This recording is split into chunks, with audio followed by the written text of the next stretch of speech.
आइए हम प्रभु की ओर अपनी निगाहों को विशेष कर लगाएं और मेज के संबंध में अपने प्रभु को स्मरण करें। आज मैं आपके सम्मुख इस मेज में से तैयारी के संदर्भ में प्रभु की मेज के व्यवहारिक महत्व के संबंध में बात करना चाहता हूँ। क्यों हम इस मेज में से भाग लेते हैं, हमें मालूम है, प्रभु की आज्ञा है, लेकिन इस मेज में से भाग लेना हमें हर सप्ताह जब हम इसमें से भाग लेते हैं, हमें किस प्रकार के व्यवहारिक बदलाव को लाए, उस विषय में आइए हम मनन करें। 3 व्यवहारिक पहलुओं को मैं इस मेज के संबंध में बात कर आपके सम्मुख रखना चाहता हूं। जब हम इस मेज में से भाग लेते हैं तो क्या होता है व्यवहारिक रीति में? सबसे पहली बात, यह हमारी आत्मिक पोषण का कारण बनता है। यह हमें आत्मिक पोषण प्रदान करता है। जो आत्मा है, आत्मा को पोषण कहाँ से मिलता है?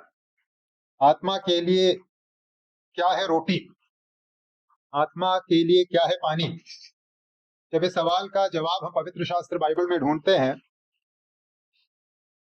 सवाल का जवाब बहुत सरल है। प्रभु यीशु मसीह है आत्मा का पोषक, आत्मा को पोषण देने वाला।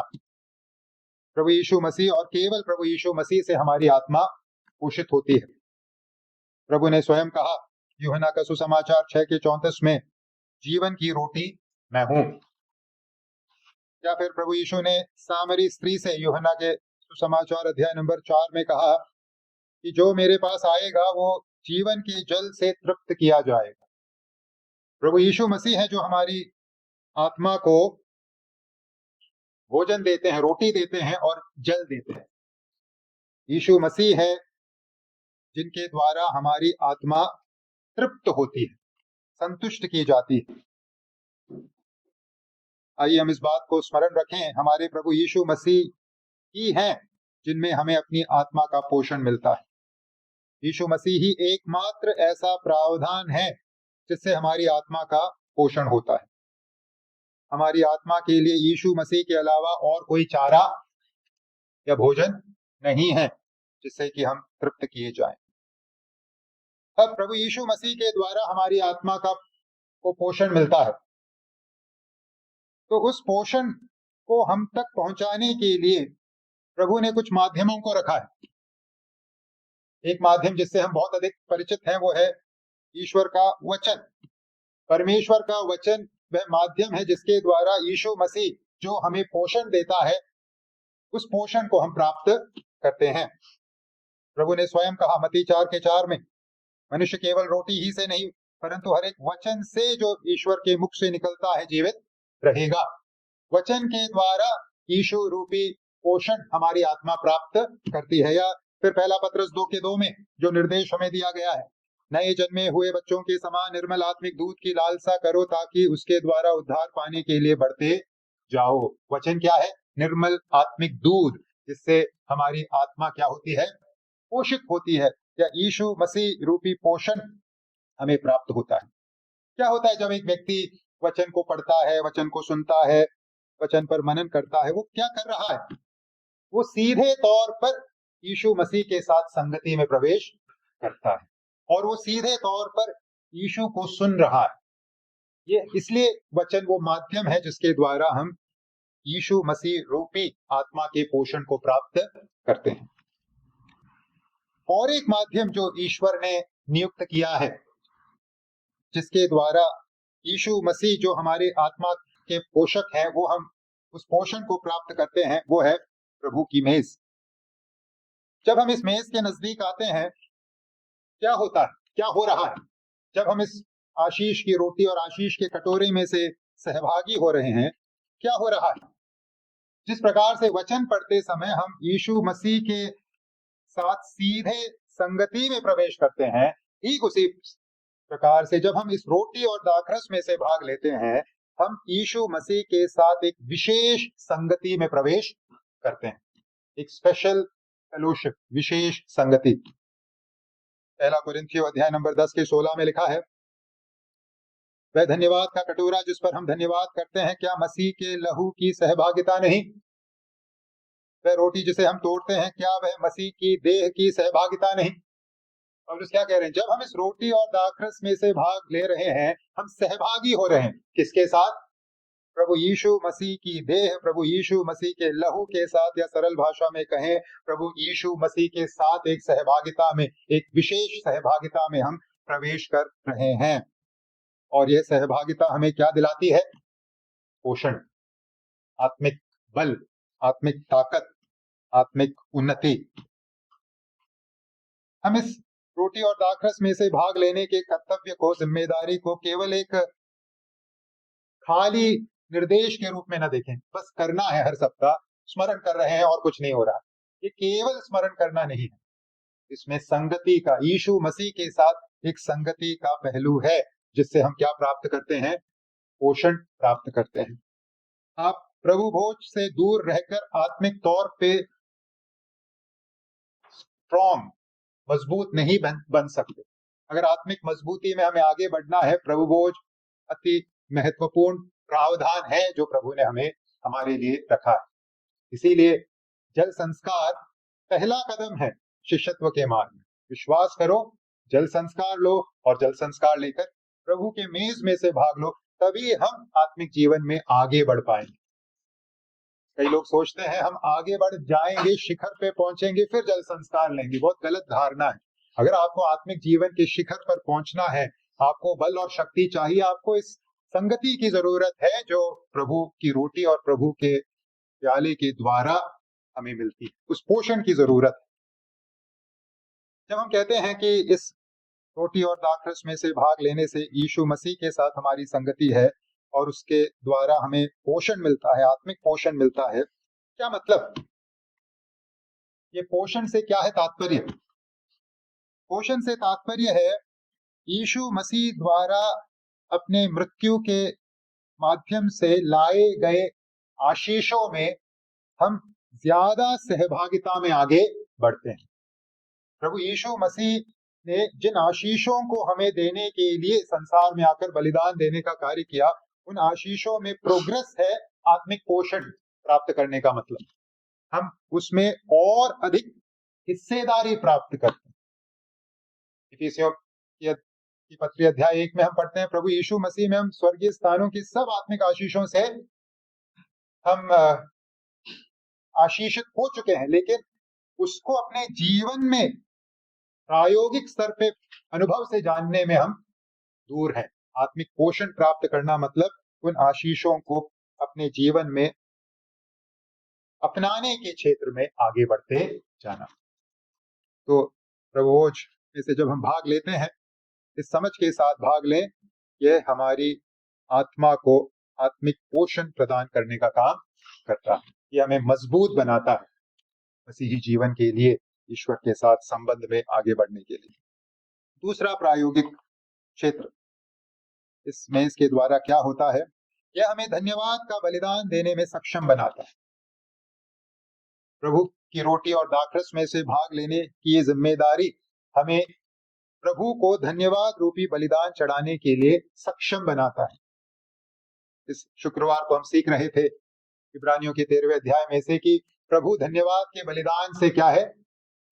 वो प्रसादित होता है, स्तुति रूपी बलिदान से, धन्यवाद के बलिदान से। लेकिन सवाल है, जब हम पीछे मुड़कर देखते हैं, ज्यादा पीछे जाने की जरूरत नहीं, एक सप्ताह पहले की बातें अगर देखें, कितनी कितनी चिंताएं हैं जीवन में, कितनी समस्याएं हैं जीवन में, कितने रोग हैं जीवन में, कितनी नकारात्मक बातें हैं जीवन में। सवाल उठता है, इन रोगों के मध्य, चिंताओं के मध्य, चुनौतियों के मध्य, नकारात्मक बातों के मध्य हम कैसे अर्थपूर्ण ढंग से प्रभु को धन्यवाद कह सकते हैं? कैसे? ये चिंताएं, ये व्याकुलताएं, ये बीमारियां, ये किसका काम करती हैं? बादलों का काम करती है। बादल जो सूर्य को क्या कर देता है? ब्लॉक कर देता है, सूर्य को दिखने से रोक देता है। जब हम रोटी और दाखरस के नजदीक आते हैं, प्रभु के मेज के नजदीक आते हैं, इस मेज के द्वारा हम परेशानियों, चुनौतियों, कठिनाइयों, बीमारियों के बावजूद ईश्वर को अर्थपूर्ण रीति से धन्यवाद देने के लिए सक्षम बनाए जाते हैं। ये इसका व्यवहारिक महत्व। जब हम इस मेज के पास आते हैं, हम क्या करते हैं? हमने अभी 11वें अध्याय में से पढ़ा, उसके ऊपर पढ़ा, से आगे हम बार बार पढ़ते हैं, मेरे स्मरण के लिए ही किया करो, मेरे स्मरण के लिए ही किया करो। जब हम इस रोटी और दाखरस में से भाग लेते हैं, हम प्रभु यीशु को स्मरण करते हैं। प्रभु को स्मरण करने से तात्पर्य हम उनके जीवन को स्मरण कर रहे हैं, उनके दुख तकलीफों को स्मरण कर रहे हैं, उनकी मृत्यु को स्मरण कर रहे हैं, उनके पुनरुत्थान को स्मरण कर रहे हैं, उनके द्वितीय आगमन को स्मरण कर रहे हैं, उनके पूरे जीवन और सेवकाई को हम इनके माध्यम से क्या कर रहे हैं? स्मरण कर रहे हैं। जब हम यीशु मसीह को स्मरण करते हैं इस मेज के माध्यम से, तो किस प्रकार की भावना हमारे अंतर्गत जागृत होती है? जब हम स्मरण करते हैं कि मेरा जीवन एक ऐसा जीवन था जहां राई के दाने के बराबर भी धार्मिकता या अच्छाई मौजूद नहीं थी, मैं पूर्ण रूप से पाप और अपराध से भरा हुआ व्यक्ति था, इस प्रकार का था मेरा जीवन। जब हम स्मरण करते हैं इसके संदर्भ में, जब हम स्मरण करते हैं कि उस अवस्था में प्रभु मेरे लिए क्रूसित हुआ और मेरे पापों और अपराधों को मुझसे दूर करने का काम किया, जब हम स्मरण करते हैं कि यीशु मसीह ने क्रूसित होकर न केवल मेरे पापों और अपराधों को मुझसे दूर किया, परंतु मुझे अनंत मृत्यु से बचाकर मुझे धार्मिकता और अनंत जीवन दिलाने का काम किया, जब हम इन सब बातों पर गौर करते हैं, क्या होता है? क्या होगा? किस प्रकार की भावना मन में आएगी? जीवन में मौजूद कठिनाइयों, दुखों, परेशानियों, बीमारियों के बावजूद हमारे अंतर्गत हम एक ऐसी भावना पाएंगे जहां प्रभु को क्या कहना चाहेंगे? धन्यवाद प्रभु जी, मैं जो गया गुजरा व्यक्ति था, मेरे लिए आपने ये काम किया। मेरे जीवन में जहां कोई भलाई नहीं है, ऐसे एक व्यक्ति के लिए आपने इतना सब किया है, धन्यवाद। प्रभु के ऊपर जब हम ध्यान लगाते हैं, प्रभु के प्रेम को, बलिदान को जब हम मनन का विषय बनाते हैं इस मेज के संदर्भ में, स्वाभाविक रूप से हमारे अंतर्गत एक धन्यवाद की भावना उत्पन्न होती है और हम हृदय की गहराइयों से प्रभु को क्या कर सकते हैं? धन्यवाद दे पाते हैं, तो धन्यवाद रूपी बलिदान प्रस्तुत कर पाते हैं। तो प्रभु वो क्या काम करता है? हमारे जीवन में जो काले बादल हैं, कठिनाइयों के, चुनौतियों के, बीमारियों के, व्याकुलताओं के जो काले बादल हैं, जो ईश्वर की भलाई को देखने से हमें रोक देती है, उन काले बादलों को प्रभु का मेज क्या कर देता है? मानो हटा देता है। और हाँ, प्रभु भला है, मेरे प्रति उसका प्रेम अपार है, ये समझने में हमारी सहायता करता है, हमें दोबारा स्मरण दिलाता है और हमारे अंतर्गत एक धन्यवाद की भावना उत्पन्न करता है। तो आइए धन्यवाद के साथ हम इसमें से भाग लें। ऐसा कोई नहीं होगा इस कमरे में जिसके जीवन में कठिनाई नहीं, चुनौती नहीं, बीमारी नहीं, व्याकुलताएं नहीं। ऐसा कोई मनुष्य है ही नहीं संसार में, तो हम कैसे होंगे? लेकिन इसके मध्य जो सिल्वर लाइनिंग है वो क्या है? जो आशा की किरण है वो क्या है? ईश्वर मुझसे प्रेम करता है और इस कदर करता है कि उसने अपना लहू मेरे लिए बहाया। ये हमारे अंतर्गत एक धन्यवाद की भावना जरूर उत्पन्न करेगा। तीसरी और अंतिम बात, प्रभु के मेज के संबंध में, यह हमारे अंदर पवित्रता के लिए एक बड़ी बाध्यता लाता। प्रभु के रोटी और दाखरस में से भाग लेना क्या कार्य करता है? पोषण देता है, धन्यवाद करने के लिए तैयार करता है और हमारे अंतर्गत पवित्रता के लिए बहुत बड़ी लालसा या बाध्यता को उत्पन्न करता है। जब हम प्रभु यीशु मसीह को स्मरण करते हैं और जब हम स्मरण करते हैं कि प्रभु यीशु मसीह ने एक बड़ा मूल्य चुकाया ताकि हमें पाप द्वारा लाए गए जख्मों से चंगाई दिलाए। पाप ने क्या किया था? हमें छलनी कर दिया था, जख्मों से भर दिया था, और यीशु मसीह ने क्या किया? उनके कोड़े खाने से हम लोग क्या हो गए? चंगे हो गए। पाप ने जो घाव हमें दिया था, यीशु मसीह ने अपने बलिदान के द्वारा, पाप द्वारा लाए उन घावों से हमें क्या किया है? चंगा किया है, हमें नया जीवन दिया है। जब हम स्मरण करते हैं कि यीशु मसीह ने न केवल अपना बलिदान देकर हमें पाप के घाव से चंगाई दिलाई है, हमें धार्मिकता रूपी नया वस्त्र भी दिया है और धार्मिकता के जीवन को जीने के लिए आमंत्रित किया है, नियुक्त किया है। जब हम इन सब बातों पर मनन करते हैं, फिर हम पाप को किस दृष्टि से देखेंगे? किस दृष्टि से देखेंगे? तीव्र घृणा के साथ, तीव्र घृणा के साथ। क्योंकि जब मैं पाप करता हूं इन सब बातों को जानने के बाद कि प्रभु ने मेरे पापों द्वारा लाए गए घावों से चंगाई देने के लिए कोड़े खाए, प्रभु यीशु मसीह ने मुझे धार्मिकता रूपी वस्त्र पहनाने के लिए, धार्मिकता के जीवन को जीने के लिए अपना लहू बहाया। जब मैं इन बातों को जान लेता हूं और उसके बाद जब मैं पाप करता हूं, मैं क्या कर रहा हूं? प्रभु के कार्यों को मैं क्या कर रहा हूं? मानो नष्ट कर रहा हूं, उसके विरोध में जा रहा हूं। कैसे मैं कर सकता हूं ऐसे?